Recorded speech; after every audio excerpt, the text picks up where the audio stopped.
Great. If you're ready, I'm ready too. What kinds of questions do you think you'll be asking? I'll be asking the question based on this book that you have. Keep in mind that came out in 2005, Yes. so it's pretty old. So it will be something that's relevant to what's happening today for you. So because what you spoke about yesterday was pretty relevant. And I think I'll be asking you about the current events, about what's happening between the U.S. and China relationship and the future moving forward to it, and also how Southeast Asia or East Asia is going to leverage on the new kinds of relationship with the United States and China. You mean in terms of like the South China Sea disputes and type of thing? Yes. So, okay. So Let me look at you. yes, you just look at me, and but first, just two simple rules. I will introduce to you just very briefly, and after I'll just tell you the rest of the conversation. And then listen. So yes. So okay. So I'll address you as Mr. John Mazzella, John L. Mazzella, or Just John. John Mazzella. Okay. Okay, great. So we'll just take a look at the camera for a few seconds. I'll just count to three and then we'll begin. One, two, and hi, welcome to the National People's Choice Online News. I'm Robin Stienberg, the Stienberg Review, and today I have Mr. John Mazzella, who is with me right now, who's going to give us some updates on what's happening with the US and China relationship, as well as Southeast Asia. Mr. John, thank you for joining us. Thank you. In your own expertise, can you tell us more updates and insights on what's happening with the U.S. and China relationship, and also what's going to be like going forward after the Obama's probably the campaign after the election? And do you think that there's any chance for Asia to leverage on the same policies that's been adopted before? I think that the situation with the U.S. and China, we go through these cycles. We've got very good relations. Relations tend to be tense at some points, and they tend to become normal once again. Because we have an election every 4 years, we find that the tensions ratchet up. And we find that in China, with the selection every 10 years, the tensions tend to ratchet up. And this year we have both an election and a selection in China. I think the relationship will become a bit more tense between now and November, simply because, well, there's a number of reasons. But for one, politicians tend to scapegoat other countries for various problems. And whether it's the Obama administration or the Republican challenger Mitt Romney, they tend to talk more harshly about U.S.-China trade. And for one reason, well, there's many reasons, but most people don't understand the benefits of U.S.-China trade, which are tremendous. But in the U.S., China, by many people, is considered a threat. I personally believe, and the data indicates, that it's a real opportunity and it's real beneficial. For example, U.S. exports to China, since China joined the World Trade Organization in 2001, have increased 440%, where U.S. exports to the rest of the world have only increased by 100. But unfortunately, the general public is unaware of a lot of these benefits. So typically, politicians tend to pander to the fears of their constituents. Because there's an election coming up, politicians will tend to use harsh language and scapegoat China. And the Chinese leadership do the same thing every 10 years when they have a selection. So I suspect that the tension level will rise. And there's other reasons, legitimate reasons why it will rise, but I do suspect after November, the beginning of 2013, I do suspect the tension levels will come down, and both countries will again recognize how important each other are and how important it is to cooperate, and we'll get to a normal state once again. Now, speaking about normal states, what about the deficits that's happening right now in the United States? I mean, the United States has a huge debt and that they have to consider, as well as the financial sector. How does Wall Street been reacting towards these changes right now today?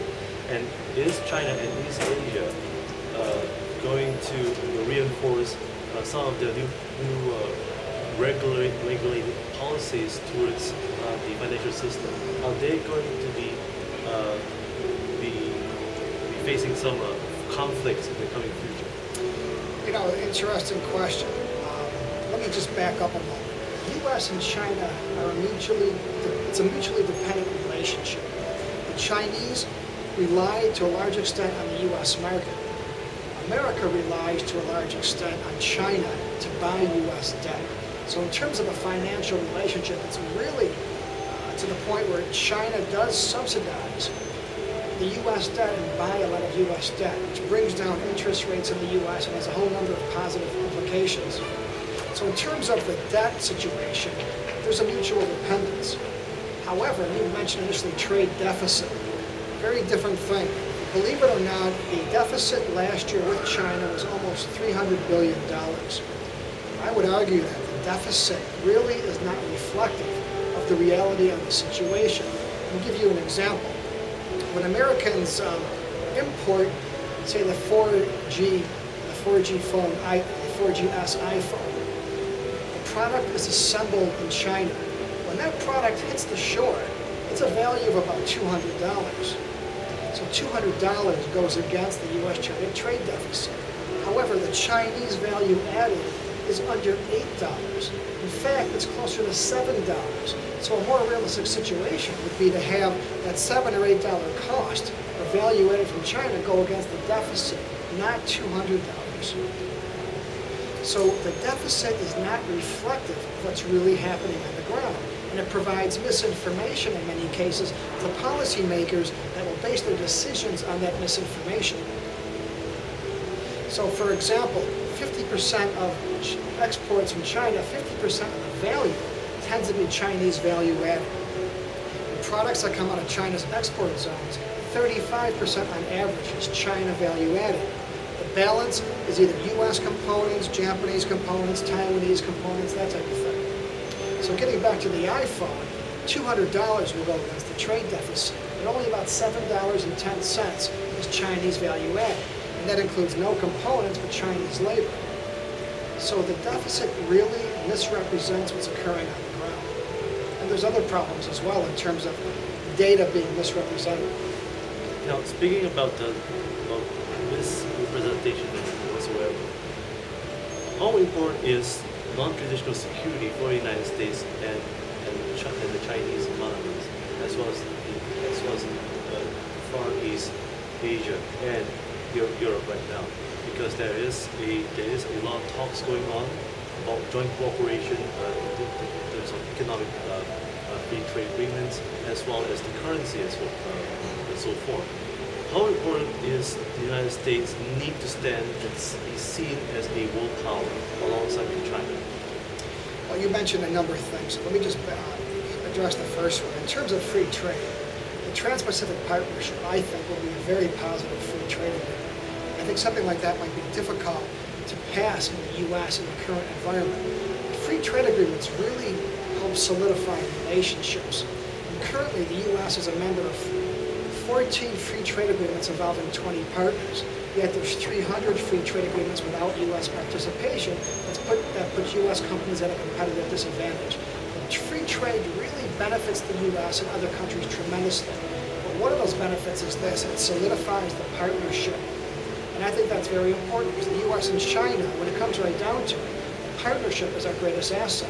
And I think it's very important that the relationship continue to improve, which I think it will do after next November, because friends can achieve a lot more than adversaries. Your second point about the security of the situation like that, from our perspective, I don't believe the U.S. looks at it as though trying to boost its image globally.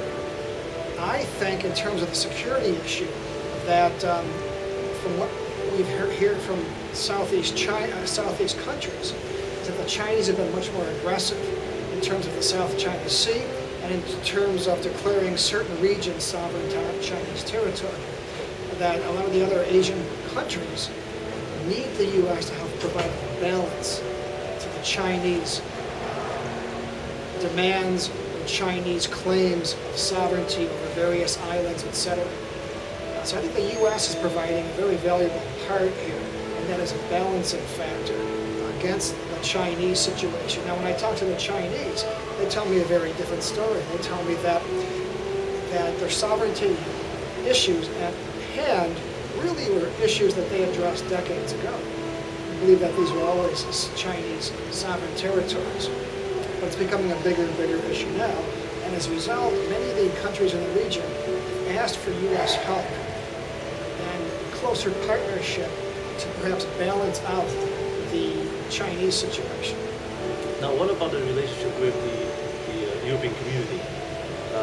Has that had any impact between the U.S. and China relationship, especially when it comes to the currency crisis? Well, a number of things here. Europe is the source of 71% of inbound foreign direct investment into the U.S. Europe's also the destination of 22% of the exports from the U.S. Europe is very important to the U.S., but Europe is also very important to China because the Chinese model has always been based on exports. And the U.S. is not buying as much as it used to because of weaker consumer demand. Consumer demand is very important in the U.S. because it represents 71% of gross domestic product. Chinese exports to Europe have always been very important in the past as well. And because the European economic situation has become poor, the Europeans are not buying as much. And both these situations are adversely affecting Chinese economic growth. In terms of the currency, it's really a very different situation. In the U.S., one area of tension is the Chinese currency. Many analysts have felt that for years, the Chinese currency was very much undervalued. In fact, Senator Schumer from New York State, my state, proposed a tariff measure, if passed, would have penalized China in a tone of 27.5% on Chinese products unless they allowed the currency to float. I don't think China could allow the currency to float because the financial sector is much, much too weak. The bottom line is that the currency issue has been a thorn or an issue of tension.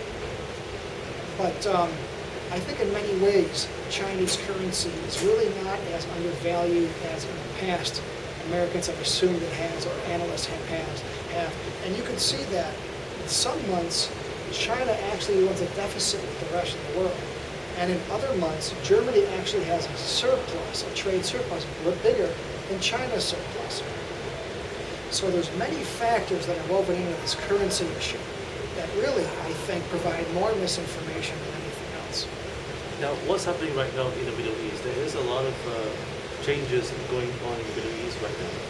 And China and the United States especially, both of these superpowers have some invested interest financially, as well as alongside with Southeast Asia and Asia alone. In the Middle East, where we're talking about oil, we're talking about energy, and we're also talking about the concerns with Iran wanting to become a nuclear power, and also Israel alongside, because Israel is one of the high-tech powers in the Middle East, as they call it. So how does this whole scenario, as well as the Arab Springs, concern? I think inexpensive energy is vital to both the U.S. economy and the Chinese economy. The Chinese economy understands that they have to provide jobs at all costs in China, otherwise they have greater and greater social unrest. And this is leading to a volatile situation in China. The Chinese needs inexpensive energy resources, so the Middle East becomes very important. The U.S. has always needed inexpensive energy resources, so the Middle East was always a very important factor. However, recently, a new situation has totally changed the dynamics.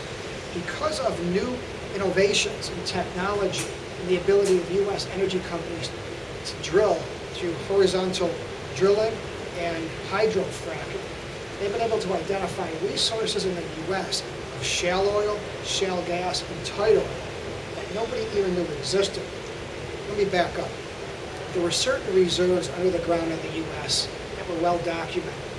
But now that this new technology has allowed U.S. companies to gain access to these energy resources that we did not have the ability to reach before, they are now included in the resources. And U.S. resources of energy have gone from this to this. In fact, we now have a Persian Gulf under the state of Montana. So we're talking about being able to access shale oil, shale gas, and tight oil inexpensively for the first time ever, which means the U.S. can become less dependent on energy resources And this is the first time that this will become a reality since it was first announced, the strategy, or desire, since the Nixon administration. So energy prices are likely to come down for U.S. manufacturers, making U.S. a more attractive manufacturing destination. For China, the situation is different. China needs inexpensive energy at all costs. So here's what I see in terms of the Middle East. Because of the U.S. becoming less dependent on the Middle East and having a large supply home, I suspect that the U.S. influence in the Middle East and position will deteriorate considerably because the U.S. will not need the Middle East the same it has in the past. And I see China filling that vacuum in the Middle East because China needs the oil. And they don't have the domestic resources now that the U.S. has recently found and now can access. So this changes absolutely everything in terms of manufacturing, in terms of investment flows, and in terms of the importance of the strategic region of the Middle East. But why would not China buy oil from the U.S.? Why from the Middle East? Well, you assume if China buys oil from the U.S. that China becomes a net exporter of energy. And that's very possible for China to become a net exporter. But it's going to take quite some time to drill and to actually access these reserves and to process these reserves. There's a time involved, a time limit, where China needs greater and greater amounts of energy. And yes, it's become more efficient, and yes, with the overall decrease in growth, the demand for oil has temporarily decreased. But I think that China has had and will continue to have a very strong and aggressive strategy to obtain energy resources and minerals. So you see China very, very active in Africa in an attempt to obtain minerals, energy resources, etc. Even in Latin America. If the U.S. buys less and less energy from the Middle East is going to want to sell that energy someplace. And I do see China becoming a bigger and bigger buyer for that oil. Now, what about the relationship between Iran, Israel, and China and U.S. relations? Because China has a very strong relationship with Israel at the moment. We saw them signing up new agreements, in terms of energy, in terms of technology, and more exchanges as well. How does this relationship, especially Iran now is wanting to become a nuclear power, and is actually, in fact, a threat to Israel and also to the U.S. Do you think that Israel will take some form of action against Iran? This is an area I tend not to get involved with. I don't know, I don't focus to a very large degree at all these particular issues in the Middle East. But in terms of economics, would that have some effect on the stock market? Well, I think that if there's a security issue, and because the Middle East is a major provider of oil, whenever you see a security issue occur, you also see the price of oil rise. So I think you'll see temporary spikes if, for example, there's an issue with oil and the transportation of that oil.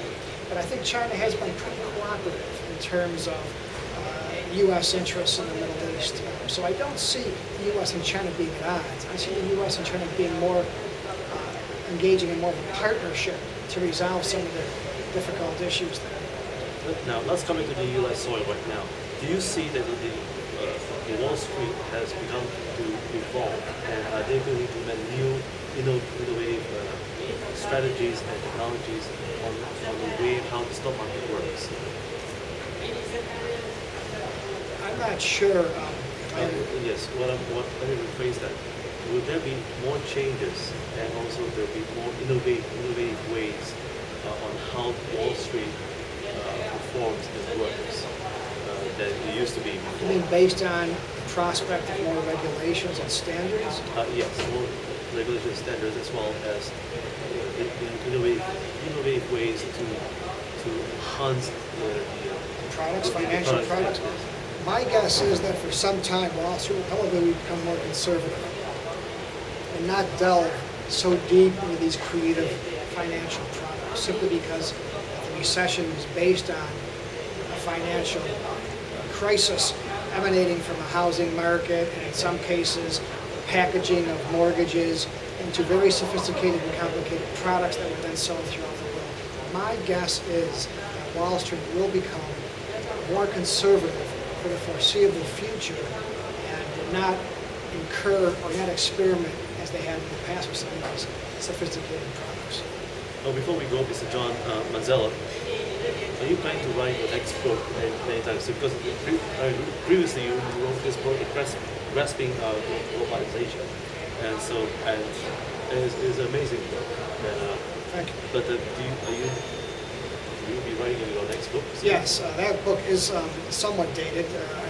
It's been out for several years. There will be a new publication that will focus on many of the same issues, but will expand the topics so that if you're a business and trying to determine how you succeed in the future, we'll look at other issues like how to increase competitiveness. If you're a small business looking to get involved internationally, we'll help those companies learn how to expand internationally. So that the book will expand beyond the topics of globalization, and I think reach a much wider audience as a result. But before we go, can you give us 3 key points on how businesses and policymakers are able to expand their competitive edge here in Southeast Asia? I think what all companies have to do, whether you're located in Singapore, Southeast Asia, China, or the U.S., is more companies really have to delve deeper into their core competencies and invest more money in research and development to promote and produce higher value products, higher tech products. They've got to do that. There's some problems with doing that because that requires a greater skilled labor force. And in many countries that's a problem. So they've got to delve deeper and produce products that require higher skill. So we're talking about looking at core competencies to a greater extent. Also, companies have to get involved and get involved globally, increase global engagement to a greater extent, and establish partnerships. U.S. companies are wise to establish partnerships with Singaporean firms, Taiwanese firms, Chinese firms, etc. Because you have to establish these partnerships because the local companies know the local markets. In some cases, the U.S. companies bring technology that the local companies love. So those are 2 strategies companies can implement to improve competitiveness. There's a whole series of others, but I think those are 2 of the most important. Well, thank you, John, for joining me here at the National Critics Voice Stienberg Review on our online show. And thank you for watching the National Critics Voice online news. I'm Robin Steinberg. Have a good week ahead, and don't forget to get hold of John Mazella's book if you can't. It's available on Amazon, and if not, you will never know. Once again, have a good week ahead. Thanks, John. Thank you very much. Sorry. Hey, so without having